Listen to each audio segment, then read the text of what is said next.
What's going on, crime fighters? It's your boy, Knight. And I am Logan. And welcome back to the Film Cave, your one-stop shop for any and all things film and entertainment. With a little bit of extra from the Knight and I. Yeah, goddamn right. Welcome back, guys, to episode 9. Yeah. Right? This is every single time I never know what episode it is. I'm glad you're keeping up, because I'm not. I'm trying. It's not easy, clearly, as you see. But we got a pretty good show today. Nothing really too crazy or too grand, but enough to be like, oh shit, okay, that, entices a little bit of conversation, just a little bit. Sure. But, as always, before we get into the show, we like to, welcome you guys again. Those of you watching on playback, thank you. Consider subscribing to the channel, because we are far from done and have so much more to bring you guys, and we are officially opening up back live formats by the end of February, so this month. So it's going to be a lot more of an interactive show. Oh, I'm excited for that. It's going to be fun as shit, and we're going to be having some guests, some of your favorite creators, some you may not know, so you might want to hit that subscribe button as well as that notification bell to be reminded when shit like that drops. It's gonna be fun. It's gonna be real fun. I look forward to that, man. I really do. Yeah, most definitely. All right. So, for those of you who, again, are new, we have a segment on this show that's me and Logan were big fucking nerds. We love talking about movies all good and goddamn day. We can do it all damn day. But there's some things we're also passionate about that just so happen to be outside of the world of film. But sometimes we'll still talk about it. And that's our Out There in the World segment. And in traditionary fashion, Logan, do you have anything to start us off with, my brother? I guess the only thing I have that was kind of hilarious, it happened a couple nights ago, was, did you see the thing with the lady that was yelling at LeBron?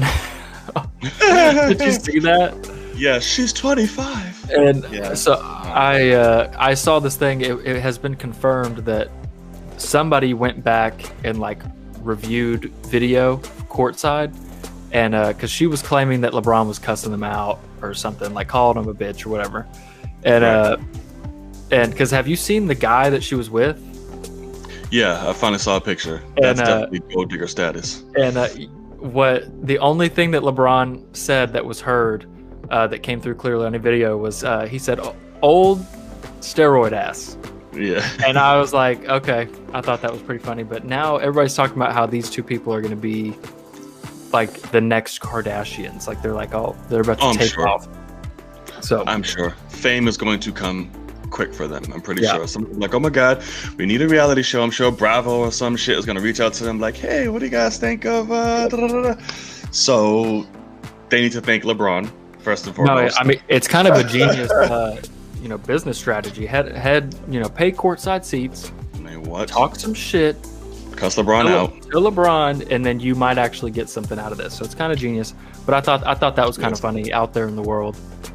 Yeah, it's very funny. It's something that I'm like, girl, I can't even be mad at you. Do your thing, because you're gonna benefit from this. So shit, my ass still sitting on the couch. So good for you. I am not mad. But all right, so another something I want to bring up, Justice League, something that's been, causing so much controversy and stare up and riffraff and all type of shit. We finally have a date, and it just so happens to be my birthday. So, what other poetic way to bring about the return of the best Batman ever, but we finally get the vision that everybody has been looking forward to. So it's a great birthday present for me. So thank you, Zach. I think it's a good little spot. I'd like to say. It's I don't think it's too bad or anything. I think it's perfect. It's exactly what we've all kind of been. It's kind of nice that they kind of set a time period. They said, hey, it'll be spring or early 2021, whatever. And they're hitting that mark perfectly. It's nice. So I'm excited for sure. I mean, it being your birthday, let's just hope and pray that this thing is fantastic. because Right. If we get trash on my birthday, I'm gonna be upset. that would be a shitty birthday present. But nah, man, I'm excited for sure. It's gonna be something interesting. Did you see the Mother Box like food thing that you can do? Oh, like the mailbox? I saw like some of it. I was like, wait, so is this something being shipped to you? Or are they just giving you like the ingredients of like, here, make the shit yourself? Like the way it looked, it was like you were ordering something. And like I don't know, I saw somebody say like the last thing I need before I sit down and watch this 4-hour movie is a cold ass hamburger. And I was like, come on, man. Yeah, that's pretty. I mean, if they're sending a box, that's great. But I'm like, that's only necessary if like you're having like a grand fucking party, like a watch party or some shit at home, like all your friends. Like, let's watch Justice League. Give me some cool like exclusive collectible shit in it. Like I don't even care about the food. Give me some stuff to like keep. But right, that's true. I don't want something to spend like $100 and something plus for something I'm gonna shit out in like an hour. Like, give me something of value, please. Yeah, most definitely. I'm like, all right, whatever. But speaking of the Justice League, let me plop this up here and see which one. Zack Snyder, in the typical, dick teasing fashion that he does, released, I wouldn't say a look, but he did a little something. A little tease of Sir Jared Leto as the Joker in Justice League, the Snyder Cut. And it's very blurred image, only predominantly, focused on the Joker card, but we get to see a little bit of something in the background here. And you can tell automatically already he's different. Yeah. It's not what we're familiar with in Suicide Squad. Like, he has long hair. Even his face kind of looks different in some ways. Very Joaquin Phoenix. Yeah, it looks very weird. Like, I don't know if they changed just the structure of his face, but it doesn't look like Jared Leto. Like, right. So I guess whenever this, in the future time weary Joker, the times I've caught up with him, getting punched in the face, and I'm sure he looks crazy now. But that's what definitely hints to. I love the blur. I mean, I like it from what I can see. And I've always liked the long hair Joker. I think it just adds like a menace and like psychoticness, to it. It is a word. I just made it up. So congratulations. But I like it. What do you think? I mean, I definitely think this is cool. This would be the perfect picture as like a first tease, like if we didn't know the Joker already, this would be a cool picture to see of like, oh, we can't really see, but like, holy shit. But I mean, still, I almost get that feeling because this is obviously a big change from what we have seen with Jared Leto already. And, I don't know, but I really liked how Jared Leto looked. Like the look that they went for, it was different and I liked it. So it's like, okay, this is a big change. I did too. So it's like, okay, we'll just see how it goes in terms of, hopefully the change is necessary or worth it. But because a lot of people have said, is this a nightmare scene? Is this a super long future away scene? I don't know. But yeah, I mean, immediately when I saw this, I was like, okay, no, this is a nightmare scene. Yeah. This is this looks like Batman's nightmare of like what Joker could become. Because he looks older. He looks like he's got gloves on, like he's doing some nasty shit. Right. So yeah, I mean, it's exciting though. I like this picture a lot. It's a great tease, I think. Yeah, I definitely think so. I definitely think it's a nightmare scene for sure. It's probably just going to be extended upon what we already have. So I'm pretty sure, like, before Batman goes or hears about the kryptonite, he's meeting up with Joker or something's happening and blah blah blah. So we'll see. But I'm definitely excited for it. Zach knows how to, tickle the ween when it comes to, teasing things. I don't know why it took me 50 years to remember teasing, but again, old age, shit happens.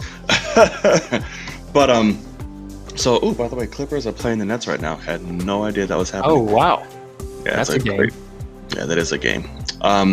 So, isn't necessarily film, kind of like a docu a little bit, but I stumbled upon something, upon this, was it this weekend? Past weekend? I forget. But I grew up a really, really huge wrestling fan. Like to the point it was pretty damn crazy. So The Undertaker, who is my number 2 of all time, released, and I had no idea, a docu-series called The Last Ride on WWE Network. You haven't watched any of this? Oh, I did. Okay. My God, it is absolutely phenomenal. I was like, what the fuck? One, how did I not know about this shit? Yep. 2, like, one, I'm a sucker for anything behind the scenes WWE, because a lot of people are like, oh, it's fake, a stage, a script, but people go through real fucking shit, and shit happens. Like, it's not so sunshine and rainbows and peachy gloom like everybody thinks it is and likes to talk shit about.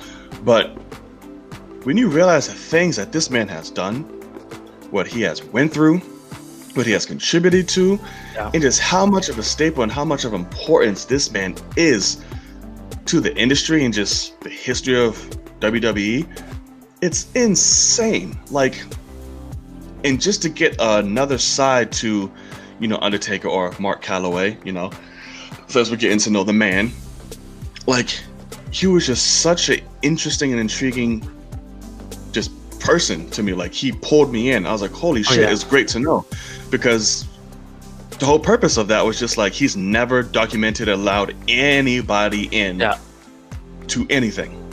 He's never broken kayfabe. That's like not his thing. So like, they're like, hey, you're about to end this, let's go ahead and bring everybody in and you'll get a lot of views. And definitely. Right. And just to see like the risks and just the toll it took on his body, and he just keeps going, and just for the love of the craft, he's just like, listen, I know I don't got it in me, but okay, maybe I got a few more. Maybe I got And the toll it takes on yourself, your family, your loved ones. It was just insane, man. And to see the level of respect he had throughout the industry, like, it was just such an impactful docu-series. It's definitely after The Last Dance for me. Like, it's those two are like, it was just phenomenal. So obviously you've seen it.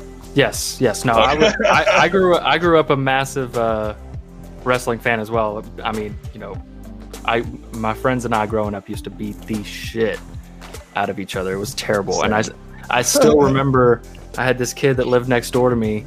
I told this story on stream one time, and people still bring it up because they're talking about how hilarious it was. But basically, I had this kid that was a year younger than me, but he was like real tiny, and he was a football player, and so he was like down to get beat up. Like, he just thought it was fun to like get hit. Nice, right? And so he'd be like, hey, let's wrestle, and like we're in like the front yard. And I'm like, okay, and I pick him up and just throw him down. And I remember one time, we were across the street at a neighbor's house for some reason in their front yard, and this is the middle of Texas, so in this little patch they had no grass. It was just hard dirt, like drought dirt. And he was like, hey, you should try to power bomb me. And I was like, all right. And I literally power bombed his, that just dropped his ass on the back of his neck, knocked the breath out of him. He took off running home crying. It was hilarious. And I remember the neighbor came out, like, he saw it happen right as it was happening. He was like, did you just power bomb that kid? And I was like, yeah, he asked me to, and he'll be fine. He'll come right back. But no, so like Undertaker, I call Undertaker the GOAT because he's been there so long. He's done so much. He had the streak. I still think the streak never should have been beat, but at all. Never. But then, he's not my favorite, but I think he's the GOAT. He's like the Oscar Robinson of wrestling, where it's like, okay, he's done the most, but like, he's not my favorite. Like, I'm still, The Rock, Stone Cold, the Attitude Era was like the shit. Still the best era of like. I mean, yeah. God. But no, The Last Ride was cool because it's like I'm a Texas guy, so like as soon as I found out that he was actually from Texas, I was like, oh my God, like, that's my guy growing up. And yeah, man, when you realize that he's 6'11" or something, he's a big motherfucker. Like, and he's old man. I mean, he's like 50, something like that. I mean, he's I don't know when I checked. I looked that up too to find how old he was. I think he was in his 40s. I mean, it's going to be late 40s, but I mean, he's been doing it so long. He's so committed. 55. Yeah. He's 55. Yeah. That's 5 years from 60, and he's still jumping off the top rope, doing some crazy shit at 6'11". I mean, so like what he can. Yeah. So I just he was always one of my favorites, and I still remember when I guess it was WrestleMania 20 when he came back as like the dead man. He was American Badass, and he like died for a while. Rolling. And then I remember they started bringing back the gong, and like they were like just turning the lights out and like doing the gong, and then he came back for WrestleMania, and I was like, my dad bought that for me on DVD because of course we can't pay for pay-per-view, but he bought WrestleMania 20 on DVD for me. And I remember I watched like The Undertaker just over and over again because like I was like, oh my god, he's so cool, and he's dead. And, like, all this. But like, yeah, no, that documentary's it's fantastic. It's really cool to see them go behind the scenes with him because he says it a million times, but yeah, he really would not break kayfabe. He just wouldn't do it because that was kind of the last wall. Like everybody finds out that it's fake. Everybody, it's like, yeah, but still, like, let's just play this game here. So him finally doing it, for his pretty much retirement, it was cool, man. I'm glad that you saw it. I didn't know that you were a big fan, but oh god, yeah, absolutely. I don't have WWE Network, but I found some means to watch that because it was pretty cool. I don't either, but trust me, I tried to find every way possible to see it other than that, and if I did find it, it was just like, okay, episodes 3 and 5 or this, it was always broken up. Then from the beginning, it's like, all right, I'm just gonna have to fucking suck this shit up and just do it at this point. There's another one with Batista that I'm interested in seeing. Not a full docu, it's just one little episode of his return coming back to like Royal Rumble and all that. Yeah. And just his worries and ready for all that shit. So that looks interesting. I want to check that out too, but we'll see. All right, guys, I think do you have anything else or? No, I'm ready. Let's go. That's good. All right. So, well, actually, no, there's a Batman audio podcast coming out, which is very interesting. I just saw this. Yeah. It's with a Jeffrey comedy? Wright as Batman. Yeah. From some of the creators and writers of SNL. Not creators, but some of the writers behind SNL. Yeah. Jeffrey Wright is leading it. He's playing Batman. But the cast is phenomenal. Like, it has everybody and their mother in it. I'm like, Jesus Christ. I'm like, okay. I don't know which platform. I think it's Spotify. But I could be wrong because there's another Batman audio on Spotify already. Okay. But I think this one will be released for that. But I'm very excited for that. I'm very intrigued about that and see which direction they go, especially. But it has me worried because writers of SNL as of late hasn't necessarily been the gut wrenching, that it's kind of known for. So I'm a little skeptical about that, but still intrigued. What do you think about that? Intrigued is the exact word because I can't necessarily say I'm excited for a comedic Batman anything. That's not the Batman that I want. I want the dark, gritty, and also it being a podcast, I'm vastly struggle with just straight up podcasts. Like we're basically doing a podcast, but like it's video and I could only watch the video. I can't focus. I have to like look at the people talking. So I'm intrigued for sure, but it's going to be one of those, it's either going to be amazing or it's going to flop so hard. And the cast makes me think that it won't. I actually am leaning towards it being good. Just as, like, for some reason, when I see Jeffrey Wright, I think like quality. I'm like, he wouldn't have chose a script that like, because he's just a badass. Like, he's awesome. So it's definitely intriguing. SNL, interesting, but then, I mean, you can get things like people making Rick and Morty or now making Doctor Strange. And it's like, you can do insane, awesome things with where you start and where you go are completely different things. So definitely interested to see what they're doing, but also it being a podcast, not a big risk for anyone whatsoever. It's incredibly cheap. Because do it. Yeah, because I'm sitting there going like, I wish that they would just animate it or something, like do some very low, budget animation with it or something would be cool. But I mean, podcast, no risk whatsoever. You can literally do it from home. I'm sure that's exactly why they're doing it. So, right. Cool and gang. All right, y'all, that's gonna wrap it up for our little segment out there in the world. If you liked anything we talked about, or felt like we kind of missed something, hit in the comment sections below. Talk about it, let us know, and we'll definitely jump in the conversation with y'all. We're not afraid to get involved. At least my ass ain't. I'll jump right in. But if you've gotten this far, and like what you see, and if you're new, hit that subscribe button. Helps us out a lot, helps you out a lot, gives you quality entertainment, gives you some fun, something to do. And yeah, we'll keep it going. So, on to our headlines of the night, good sir. So, something I'm very, very, very, very, very, very excited about and piqued my interest, but yo hating ass, Thor 4 released some pictures. All right. And because they are like set photos, whatnot, we will not show them. I'm sure you guys have seen them already, and if not, you can just go look for them. Released some pictures, and the costuming has some changes, obviously. And first we saw Thor and Star-Lord. Star-Lord looked like his typical way, but tweaked up a little bit in the first set of photos, while Thor just looks like a complete utter badass, just looks amazing, and like whatever retro shit he has on, I love it. And then we got more sets of them. We got a better look at Star-Lord. I really like his costume in this. It's a lot more, I won't say heroic, but it's more tapered and tailored to his usual shit, I feel. Okay. And then we got Sean Gunn, his character. We saw him. Now we're just waiting on Bale. Give me Bale. I need to see Bale. Yeah. Give it to me. Yeah. But something tells me obviously he's not going to be in his Bale form or fashion. I mean, I want to see Natalie Portman more than Christian Bale even, but... That's right. Again, she's in this damn movie. Yes. Okay. We need to see her too, and her Thor fit and everything. But yeah, man, like I said, these pictures, I loved it. But my favorite was Thor. I loved that whole look with the color. I feel like I've seen that before in comic books of that nature, some sort, somewhere. That's also why I loved it, why it seemed so familiar with me.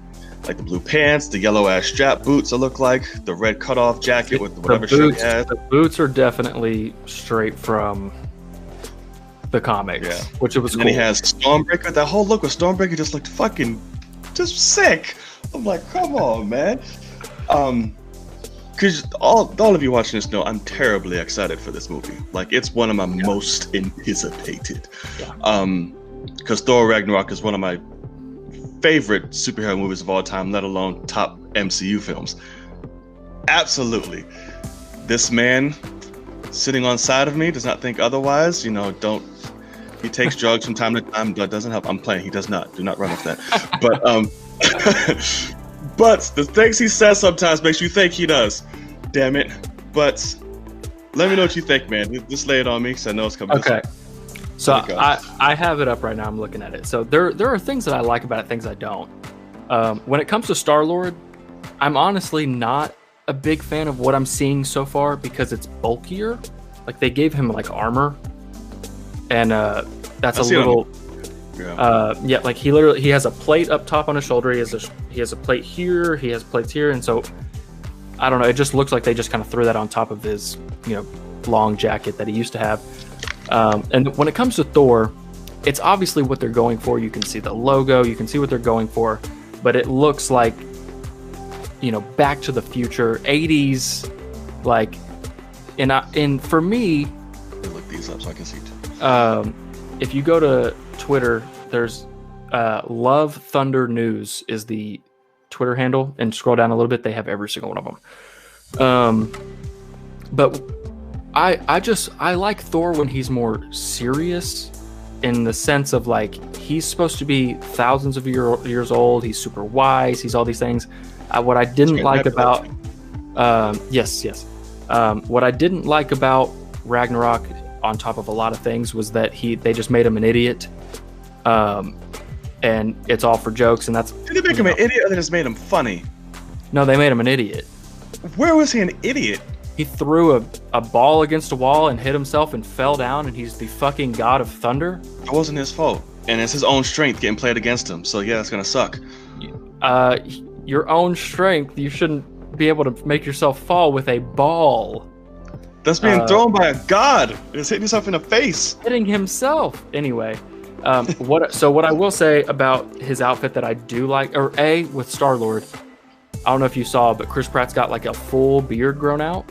I like that. And somebody was like, he's trying to copy Thor. He's trying to be Thor.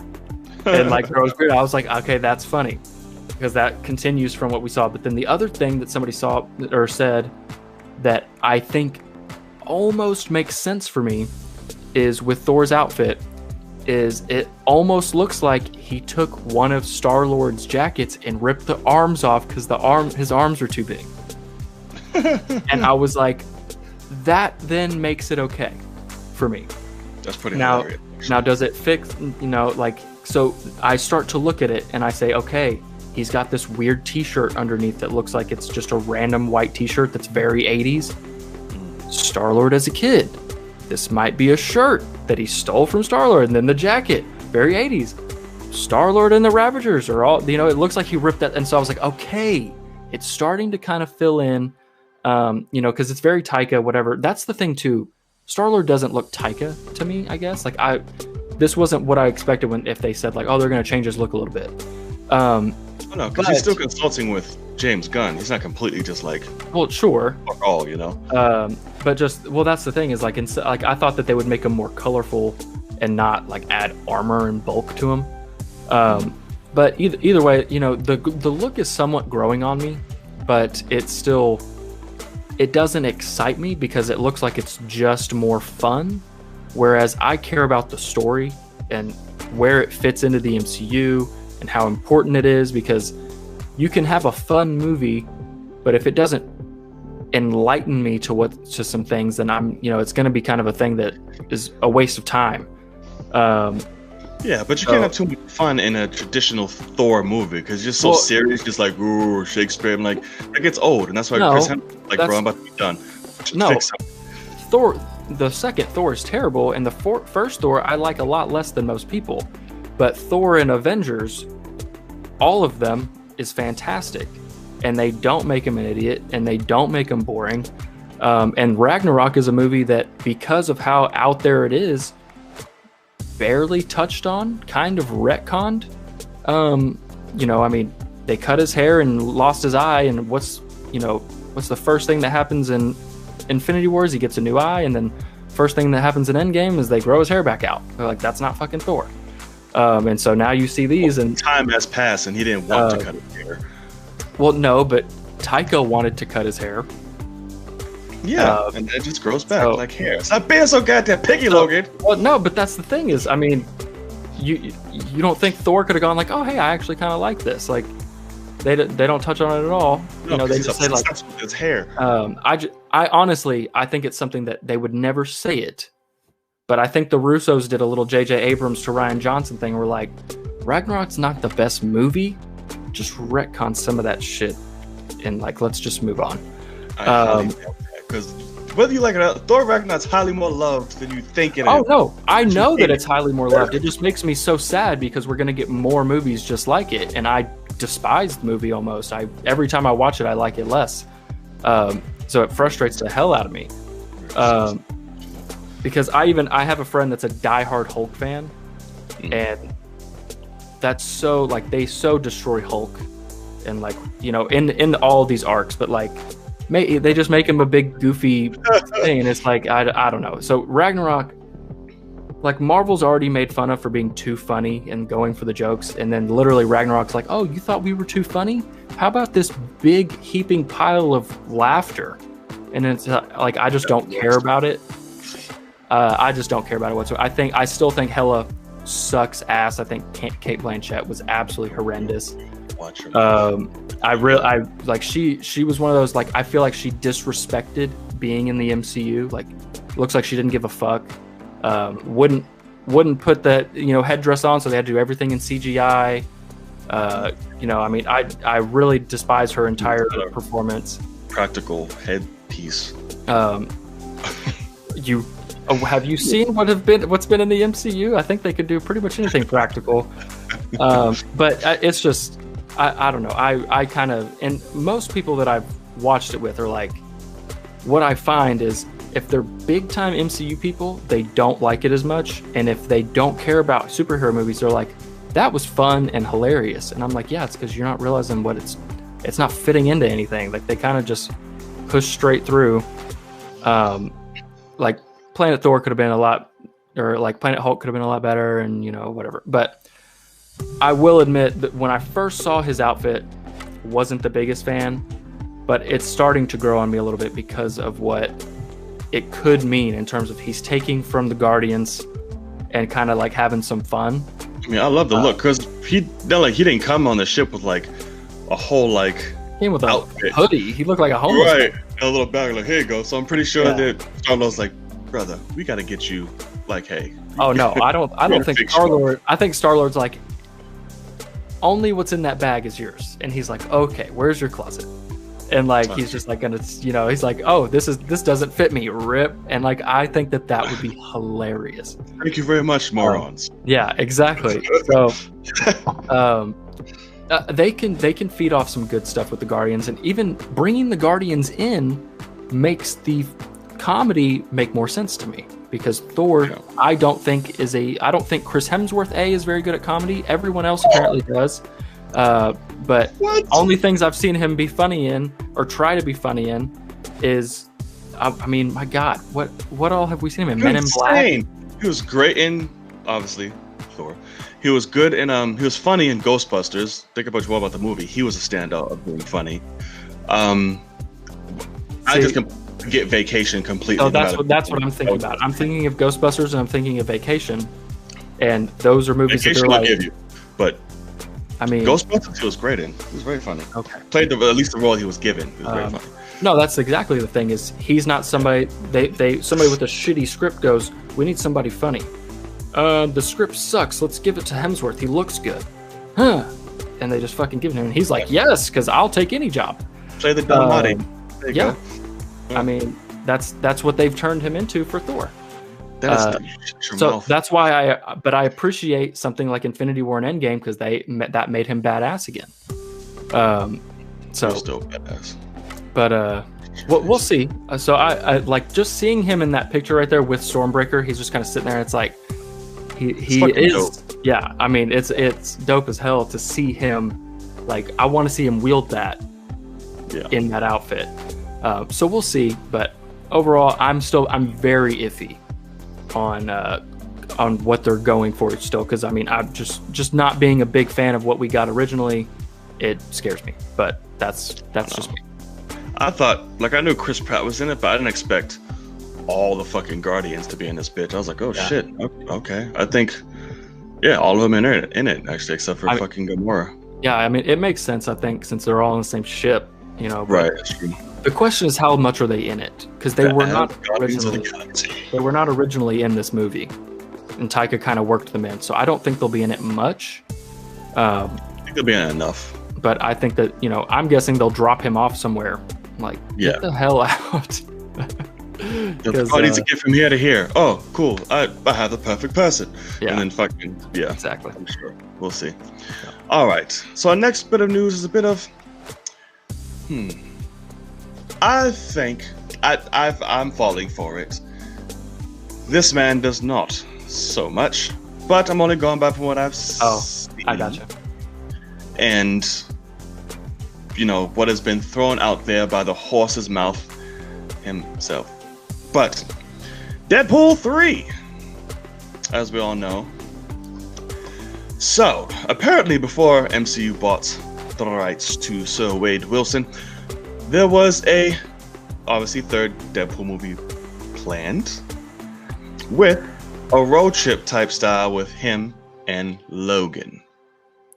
Now, this can be in great typical fashion of Ryan Reynolds, because it was used to promote awareness for mental health, which Ryan Reynolds could actually use that to create more mental health and stress for people by saying what we could have fucking missed out on. So good luck. Have fun knowing that bit of fun fact. It could be bullshit, but of course, when questioned and saying, okay, it's just a joke, it's fun, he also replied to just simply, it's not, or I wasn't, or whatever. Yeah. So, if this is true, and signs point to it, but again, Ryan Reynolds is masterful in this shit, who knows? That is very, very, very, very, very fucking heartbreaking. Because also around the time, and if you want to count it ever since Deadpool 2 and after, him and Hugh Jackman were already close. But these motherfuckers were a whole lot closer. It was seen together every goddamn where. So who knows what conversations could have happened, or what, hey, I just want to pull you out of the fray. You don't have to do as much action or do whatever whimsical fucking charm Ryan used against him. Who knows? But if this was the case, this makes me greatly upset and hurt.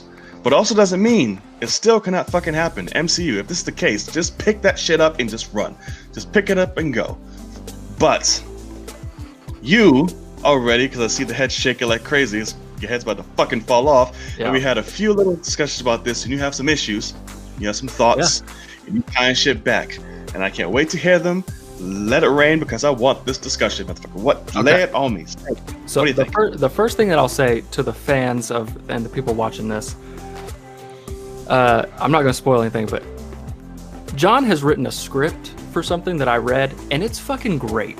It's phenomenal. Like I couldn't believe how good it was. And with how terrible the movies that he likes and the ideas that he likes are, I can't believe he could write something so goddamn brilliant. So, let me just say, that movie sounds terrible, first of all, because this is like bringing Robert Downey Jr. in and saying like, hey, we're going to bring you back for another, like you're going to ride around with Thor in a Taika Waititi movie right after you die. And it's like, people are like, what? It makes no sense. It's like, why? Like Hugh Jackman, I can guarantee you, never would have fucking done this. Not once. Because he actually cares about the character.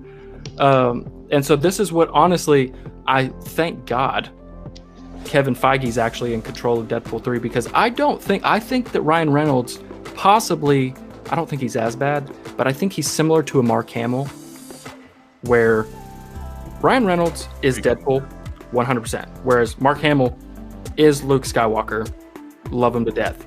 But Mark Hamill hates the fucking Last Jedi. Hates it. Thinks they destroyed the character, whatever, and he just did it anyway because he was getting paid, he's doing his job, whatever. I don't like Deadpool 2 that much. And Ryan Reynolds was vastly in charge of that story. And he's obviously vastly in charge with this story. And so I don't think that he is as good of a writer as he thinks he is. I think he's brilliant when he's actually on screen and he's given things.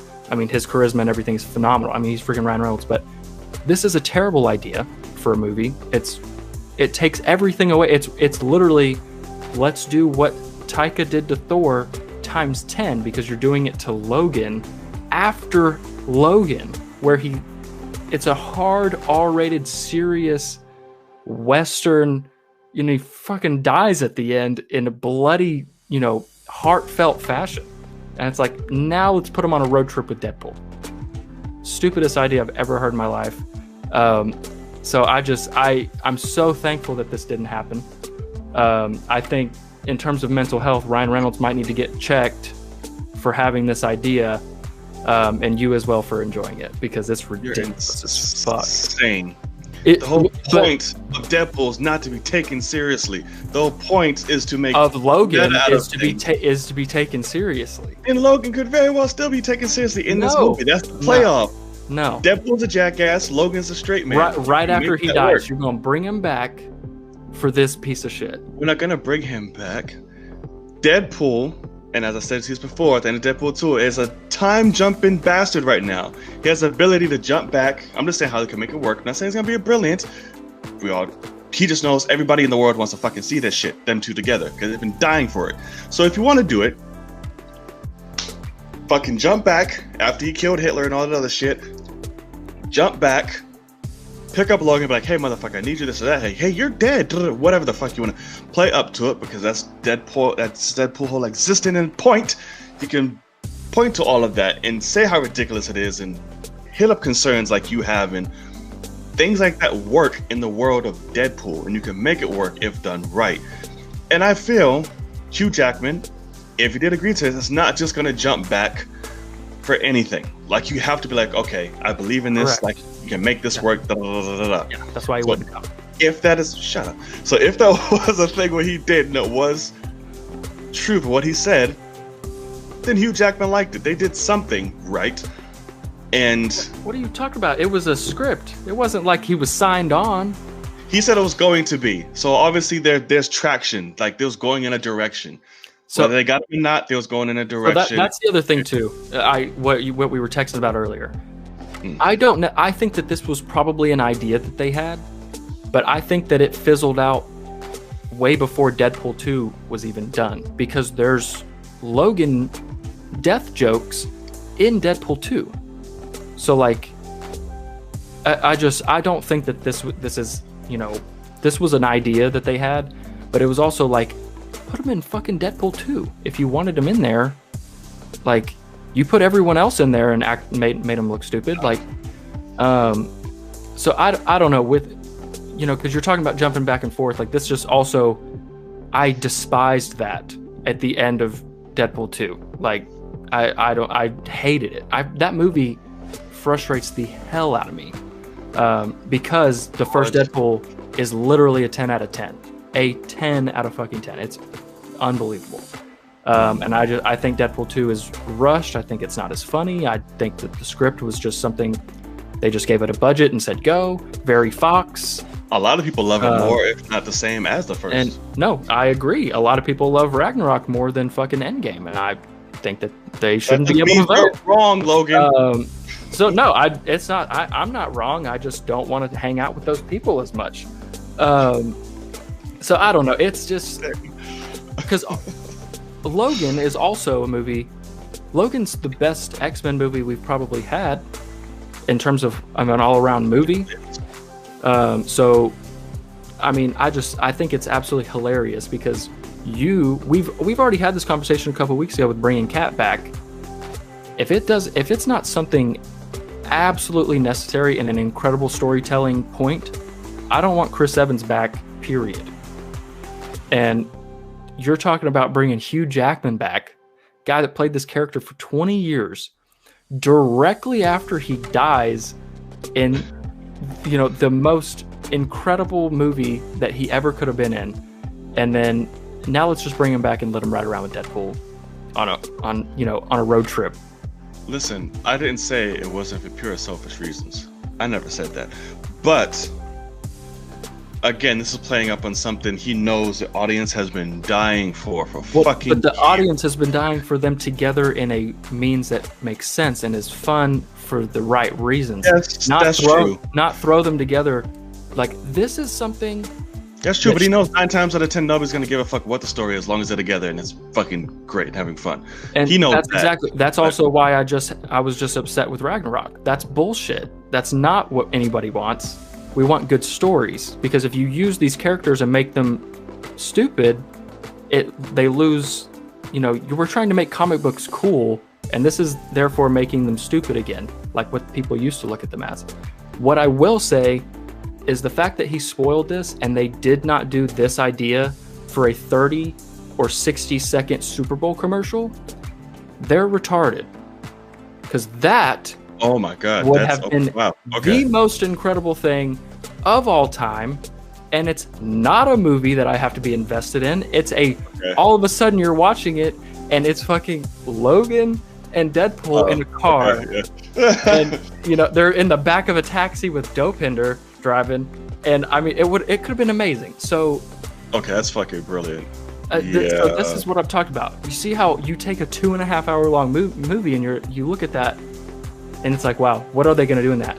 Or you take all the things in the 2.5 hours, put it in 60 seconds. So the fact that no one, Bell Let's Talk with this, they could have done that. They could have been talking about mental health, and it could have been Deadpool trying to help out Logan, and Logan like, bro, you need some help, bub. Wow. You know. Damn, that could have been brilliant. Fuck. So, absolutely right.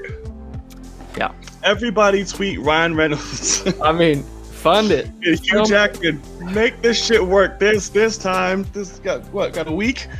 You can make shit happen in a week. I know Hugh's in New York City, so he's in the States. That keeps pissing me off. He keeps posting shit in New York. I'm like, here, and I never see this motherfucker. Yeah. He's walking around the streets all the damn time. You would lose your shit. I would lose there'd probably be a restraining order against me because I know I see him. It's like lying on a gazelle. I'm like, oh my god, Hugh! so yeah. But fuck, yeah, it's brilliant. Okay, now I want that.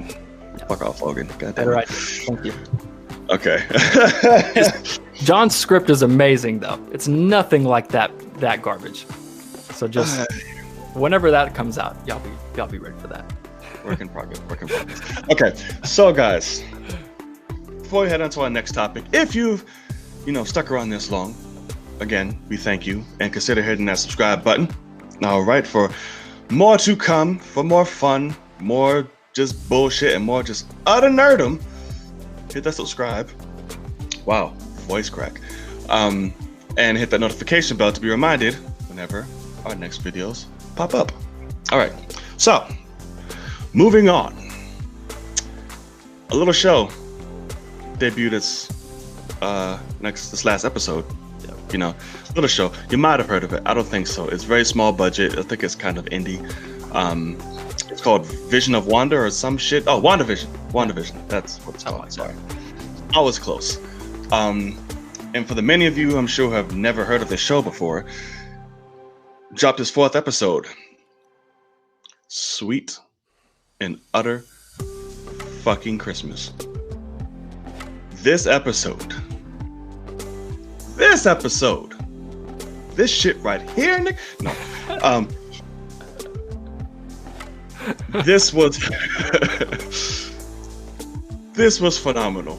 I remember watching this and completely just losing my shit because one, it opened the world up. And it felt so goddamn cinematic for just a TV show. Oh my god. I was like, what am I watching? Like, first of all, it opens to a blip, to a snap return. And it's something throughout this universe we have not fully dove into in terms of the repercussions for that shit, because they just make it seem like, oh, everyone's back. Okay, we're fine and dandy. No. Shit happens. Yeah. And we see Monica, she came back from the snap by her mom's bedside, thinking she fell asleep for about 20 minutes or so. Come to find out, bitch, no, you've been gone for 3 years. Now it's 2 years after the fact. 5 years. Well, 5 years, but her mom died 3 years, but she blipped 2 years before that. Yeah. So got it. Span of 5 years, blipped. I don't know what I was trying to say. Whatever. I got you. So, coming to find out, she's going haywire. She's looking for her mom. Fucking Melissa is dead. Oh, was it Maria or Melissa? Maria, right? Rambo, yeah. Is dead, which is hard. I'm like, holy shit, you hit right away with the feels. Yeah. Because like, damn, this character that we were introduced to and some people liked and is gone. Come to find out, she's the founder of Sword, which makes a lot of fucking sense. Given her best friend is literally from space. Yeah. And that Monica is an agent of Sword. So, obviously, she comes back, and her boss is like, homie, we need help in Jersey by the FBI. It was a missing person, which I know that's going to come back later, and who the fuck that is, and who that could possibly be, who this missing person is. Gets to town, Westview does not exist, worth a fucking lick. At all. And I'm introduced to fucking Jimmy, what's his name, Jimmy Chow? Jimmy Woo. Jimmy Woo. Racist. Oh, sorry, Chew is more, not as much on the nose. Yes, who I fucking love. Randall Park is amazing. Oh my god, so good in this. So great. And what makes me just love Marvel so much was just such the simple things. The one that got me is, hey, Jimmy. Yeah. What? Amazing. Magic trick, you finally learned it. Yeah, so amazing. so dope. And the fact that he's used that to introduce himself, I was like, man, He will. Fuck you, Marvel. So this episode answered, to sum it all up, a lot of questions. So far, brought us up to speed and gave us it. This episode was literally a viewer's perspective because it answered all the questions we had. The characters had the same reactions and was as confused as we were. They were us. We got introduced to Darcy. Thankfully, she was not crazy annoying. Thank God. And I remember I said this in my actual reaction. I was like, Logan, you son bitch. You was right. It was her watching them at the end of the first episode. Yep. Oh, with the scale, I was like, okay. It's like, Logan, goddamn, okay. So she is the one who figured it all out. She came, dropped her, brain knowledge, just like, hey, this is a piece it all together. They found a way to communicate with Wanda through the radio. Of course, now we confirmed that was Jimmy. We saw the beekeeper without seeing him. We still have not seen him, who he is, whatever, what happened to him. I'm sure that will also come back at some point in life as to what happened to him, because we had no idea. What Monica got kicked the fuck out after she was discovered. Yeah. What happened to this guy? We don't know. So just to sum it all up, it was a completely just masterful episode. I fucking loved it. What did you think? Because I can just ramble. I'm right there with you. This was my favorite episode that we've gotten so far, and that tends to be the case. It's because it was kind of like, okay, it caught us all up with the real world to where we are now. Answered a lot of questions. Right. I like the endings of things, and this is similar to that, where it's, it sums up a lot of the things that we just got, answered a lot of questions, gives us background. But I'm right there with you. I mean, first of all, the opening scene is jaw-dropping. Yeah. I mean, it is absolutely incredible. I remember when I was first, in my reaction watching it, I thought like, oh, maybe this is like the feeling that it's similar to when she's coming out of the reality. Like I thought that we were just, and so I'm like, oh, maybe this is what it feels like. And then I start to realize, like, when she gets up, and I was like, oh my God, wait, maybe this is back further. And she opens that door and there's a guy that appears, and I was like, oh my God, we're in the blip. No. And it was masterful. It was unbelievable. I loved it so much. And I'm so glad they kept that a secret. That's one of the many things I think that will be just amazing to experience as we get through the show, because that was awesome. It was a cold open too. It was before the fanfare, which I wasn't expecting. But then Jimmy Woo, amazing. What I liked about him a lot in this is they played on a ton. He's hilarious. I love how somebody asks him a question and he takes it the wrong way. He takes it the wrong way, and it's like, like, oh, they're having kids, and there's like, what about you? And he's like, oh, I definitely thought about it. And then he's like, oh, the chip, and he's like, so funny. Does it, Monica? My favorite one is the one who's like, isn't somebody in the FBI missing you right now? I was like, no, sir, softball season is over for this. Yeah. He's absolutely hilarious, and he plays perfectly, but also kind of legitimizes him, because he's also doing his job and he's doing it well, which is nice. And that's exactly where I go to with Darcy Lewis's character. I'm right there with you. She's been annoying. She's been frustrating for every movie we've had her in, and this immediately makes her so much better. She has not gotten a call for Thor 4 yet. Thank God. Let's keep it that way. Like just her car ride, where she's asking people, and the first guy's like no, and the other people, and she's like, no one cares when the guy wants to. And the part that made me laugh the hardest was when she first sees that there might be like a TV radio wave, and she sees the little thing, like the big tower thing, and she's like, I'm gonna start picking this up right in front of this giant general man. And she's like, and she's like, I got it. Like, and it's like, I busted out laughing. I was like, you asshole. That man's an asshole.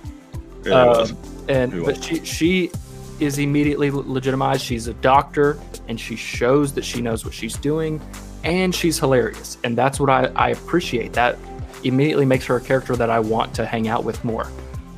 That's how something like an Ant-Man works. Is he's an idiot and he's goofy, but he knows what he's doing. He does it well, and so you just add that comedy in there. So I thought that was great. And then obviously we get some more stuff at the end of this episode.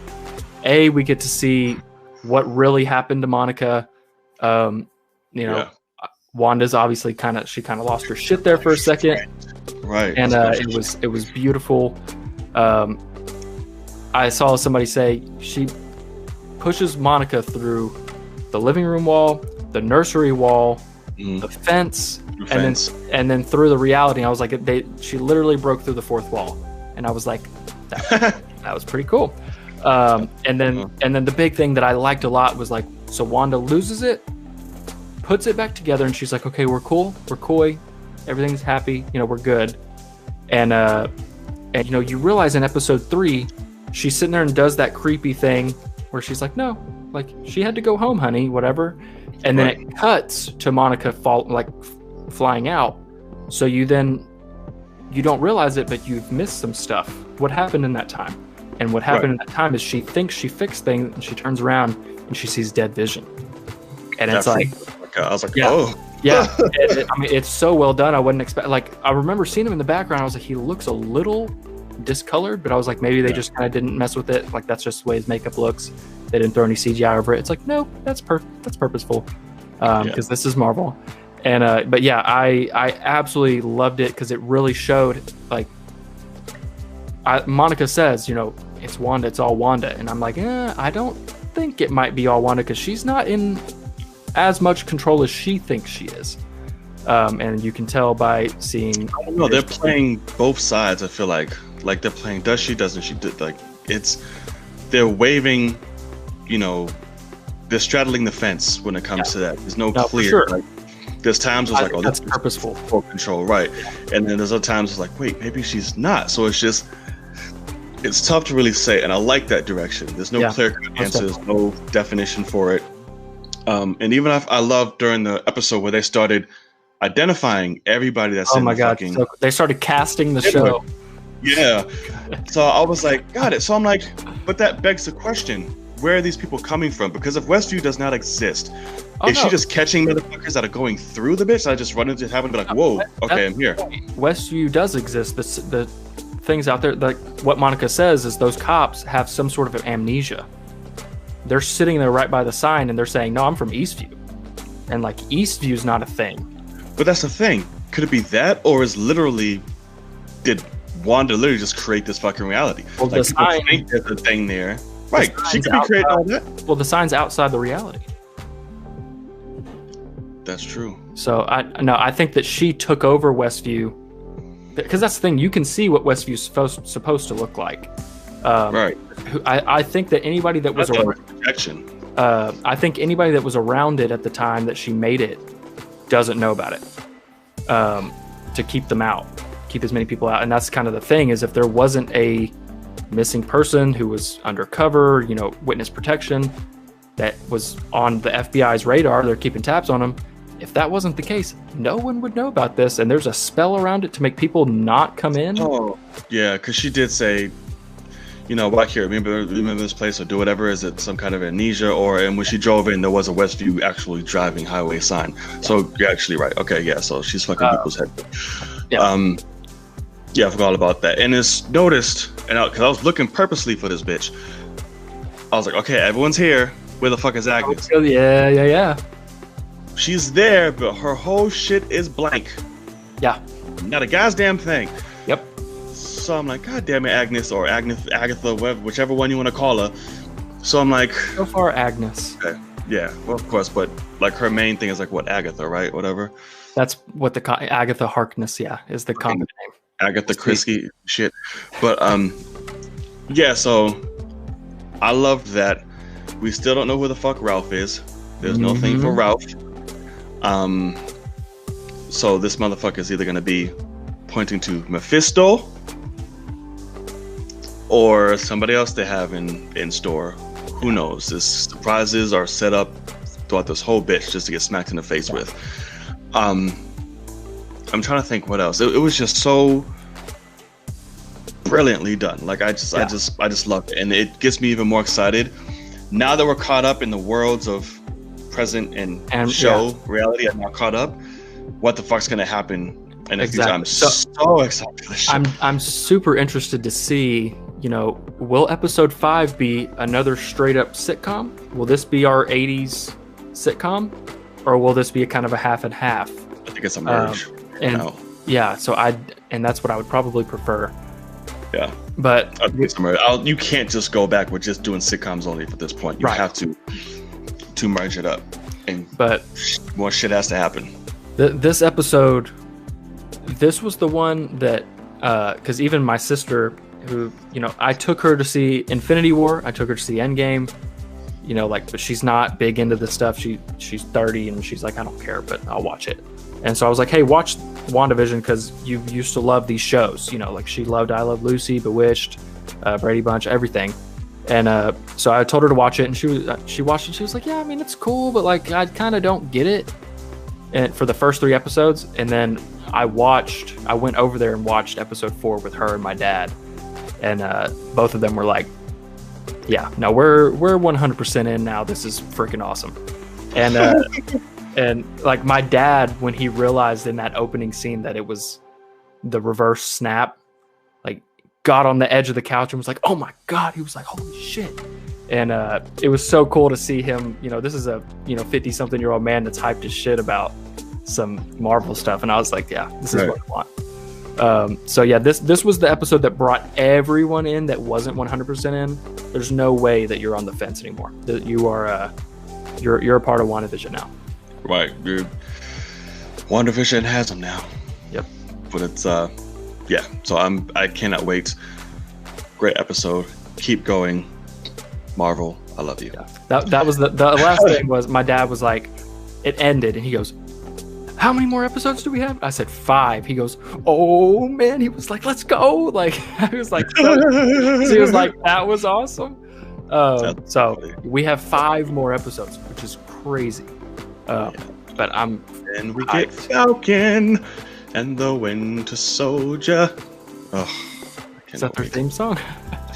It is copyrighted. Everything you'll see. Gotcha. I can't wait. It'll be a lot longer, obviously, and it'll be a lot better in music and all that behind it when it's released. But that's a little preview. You're welcome, America. Everybody get hype. Yeah, that's all you get. But look forward to it. All right, so on to our. I believe we're in the main topic now of the evening. We covered everything we're looking for. Unless there's anything else you want to tackle before we jump into this? I'm ready. Good. All right. So, Zibida! That's the beginning of the Wakanda song, if you guys don't know. Fidi! Levita! Okay. Now, we're going back to Wakanda, everybody, and I'm so motherfucking excited. Yes, I love this idea. It's fucking brilliant. Let's get into it. We have some quotes here. Let me pull it up and we can read it together. Okay. Here we are. So, Wakanda TV series in the works at Disney Plus with Black Panther director Ryan Coogler. Thank you. Keep it in the family. And I believe it's for a 5-year deal. Yep. I'm not mistaken. Yes, the Kingdom of Wakanda series will be part of Disney's 5-year overall exclusive television deal with Coogler's Proximity Media. Perfecto. Okay, we have a quote here. Boom. For those of you who know what we're reading. It's an honor to be partnering with Walt Disney Company. I'm going to be speaking Wakanda this whole time. Working with them on the Black Panther, a dream come true. As avid consumers of television, we couldn't be happier to be launching our television business with Bob Iger, Donna Walden, and all the amazing studios under the Disney umbrella. We look forward to learning, growing, and building a relationship with audiences all over the world through the Disney platforms. We are successfully, I can't read. Excited we will be taking our first step with Kevin Feige, Louis D'Esposito, Victoria Alonso, and their partners at Marvel Studios, where we will all be working closely with them, goddamn, on select MCU shows for Disney Plus. It's hard to do this shit and do an accent, apparently. We're already in the mix on some projects that we can't wait to share with Ryan Coogler on behalf of Proximity Media. Boom, and scene. Okay, so that's what we have. That's what they said. I don't think there's any quotes beyond that. So this makes me so fucking happy. I absolutely love this idea. I absolutely cherish this idea. And to give the real tea, I would prefer this over a second movie. Not gonna hold you. I prefer this over a second movie. I feel like it literally takes everything people are worried about, that people have concerns about, that still may be touchy to a lot of people, including myself. I feel like this is a perfect way to honor Chadwick, honor the character of T'Challa, while still honoring and exploring the world of Wakanda, because there's so much more longevity to integrate mentionings of him and his impact and this and that, and just exploring upon what he left behind and building off that. And it just gives us a lot more of an in-depth view of the world and more characters that we love and ones we don't know. Introduce us to new ones. We can explore the technology, the background, the history, the lore, the everything, future. I prefer this over a second movie. I love this idea, and it makes me feel even better that Ryan Coogler is directly involved. For sure. And you can bring back your characters, even if you wanted to say, "Hey, Killmonger's back. He's a new this or that." You can sprinkle him into this. You can, dive more into it. How he came back. This, whatever. There's so many opportunities here. So yeah, what are you thinking? Well, I'm really glad that you said that, because I'm not going to necessarily say I don't want another Black Panther movie, but I definitely think, and this isn't what they're doing, but I think it would be incredibly smart and awesome if they could say, "Hey, we're pushing the sequel and doing this show first. Right. Let's reset up whatever we're going to set up." That's a good idea. Hey, and then something massive can happen. That's Black Panther 2. Because it could even be a thing. The whole show could be, Shuri's working on this thing. It's a portal to another dimension, or it's this, or it's that. And it ends, with bringing a different Killmonger back, or a different Black Panther from another, time or something. And it could anything, it could be a ton of things. So I really, really like that idea. I like the idea of fleshing things out.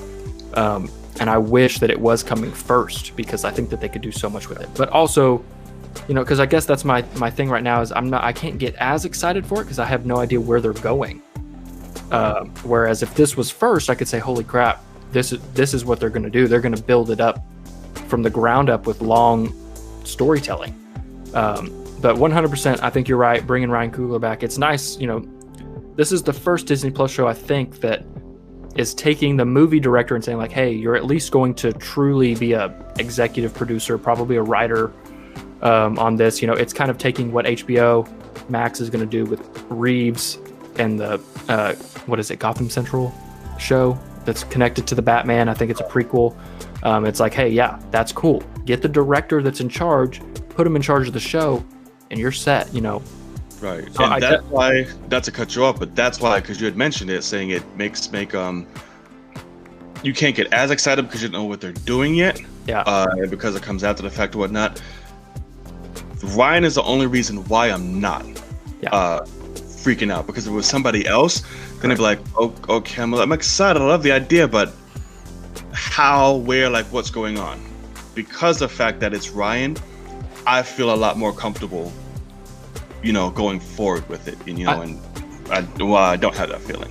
Yeah, no, I could even almost see, obviously, I would probably guess that with everything that's going on, obviously Ryan Coogler had to go back and do a lot of rewrites.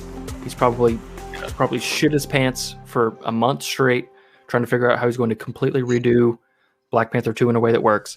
But I could even see him coming in and saying, hey, I know y'all just announced a bunch of shows and stuff, but if I'm gonna make this work, I think we might need to add a show in.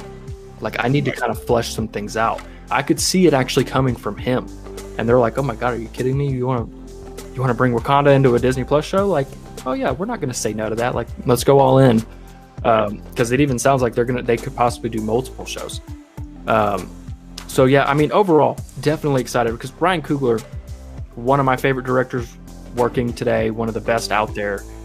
He's phenomenal, and I'm definitely excited to see what he's thinking. But it is a thing of like, you know, I have no idea what he's going to do with Black Panther 2, because also this could be a Half-Door Millage type of show. This could be a Shuri show. This could be the Border Tribe. This could be a, you know, all of it. It's endless. You know, I mean, it could even be. They could even go to the lengths of, holy shit, they could make this Game of Thrones and say the king of Wakanda's gone. All the tribes are now fighting for who's going to rule Wakanda. And, you know, it could be the different factions in the different houses. They could do that. But it just it doesn't work for me. Yeah. Well, no, it doesn't have to be. But, like,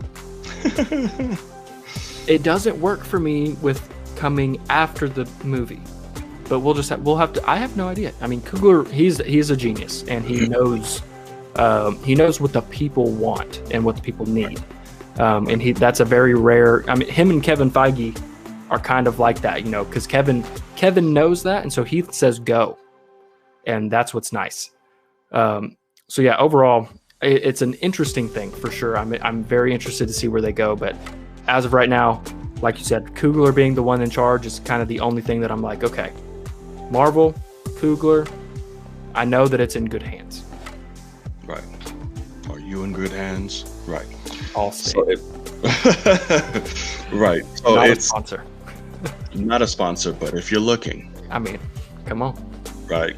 So, yeah, I'm very excited for that. The possibilities are endless. You can literally explore the entire nation of Wakanda, the different tribes, the history of that, the beefs, the whatever. You can cover all of that.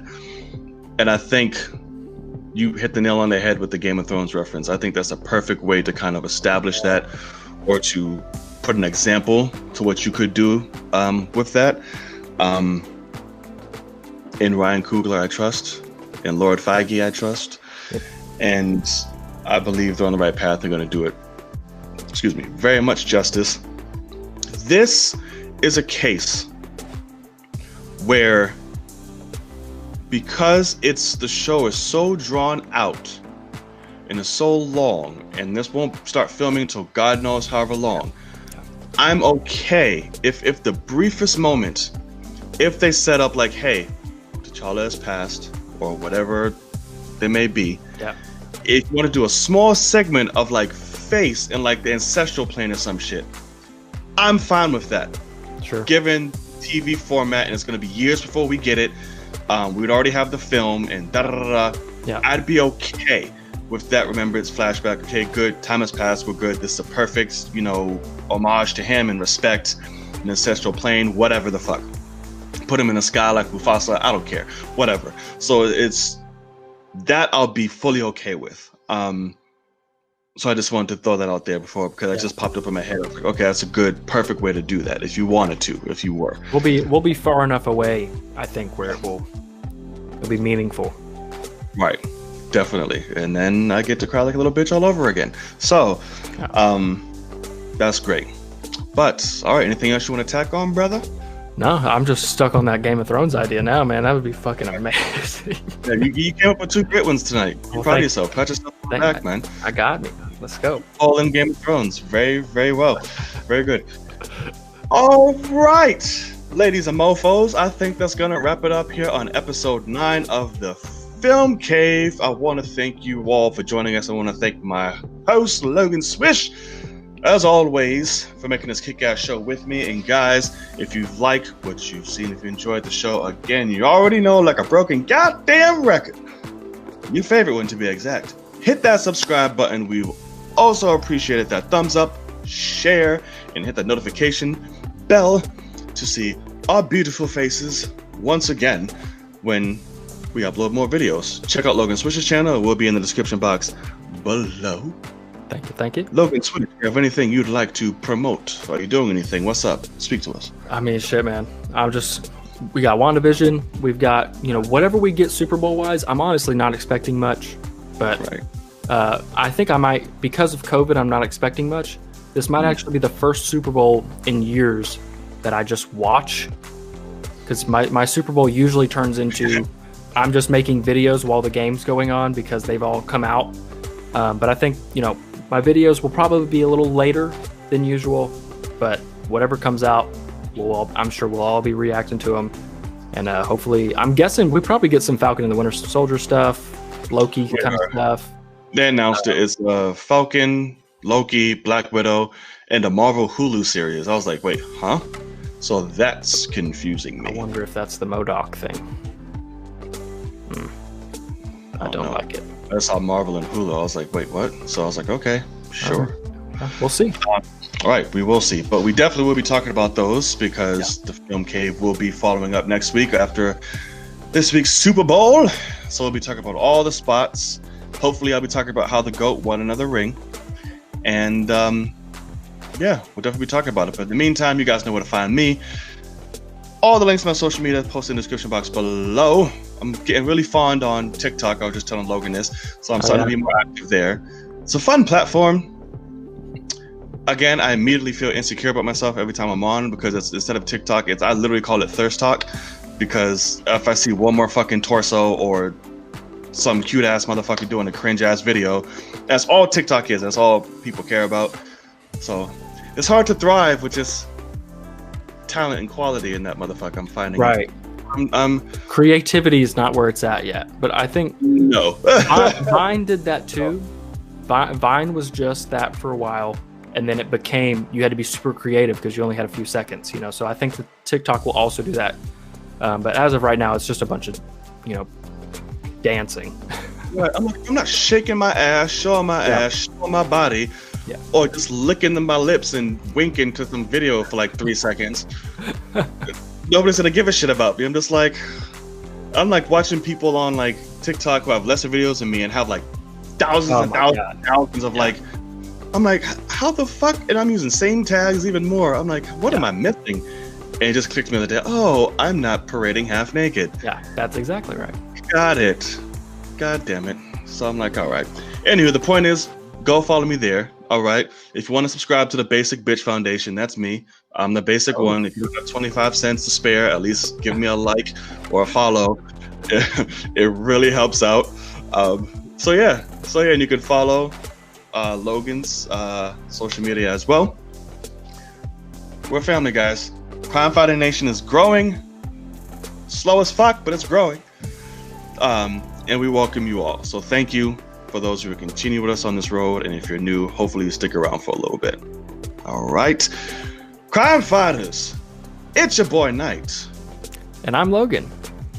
And we'll see you in the cave. Peace. Later, guys.